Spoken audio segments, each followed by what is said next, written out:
Sasa kiti iko shita. Nilikuwa nataka unipatanishe na Patri. Si tulikosana na yeye Jumapili yenye imepita. Kiti wacha nisikuchekeshe. Kweli Patri alikuwa tu sawa. Alipika tu misa yake vile inaendanga. Shida ilitokea mahali alisema tunafaa kupokea.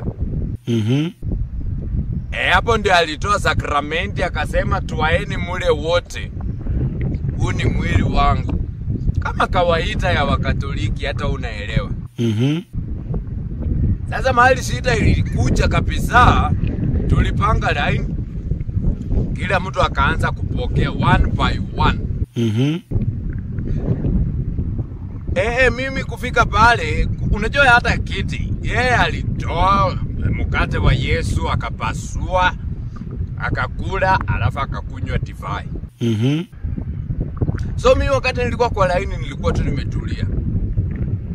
Kitongo zangu zikaripoti. Wakati nilifika pale ikapita nimeambia Patri hiyo divai si unitoweko loka. Alijam. Alikazirika. Imagine aliambia Asha wanitupe nje. Sasa kiti nilikuwa nataka tu kitu moja nipatanishe na huyu Patri because juzi nimefuna. Na nilikuwa nataka nitoe fungu la 10.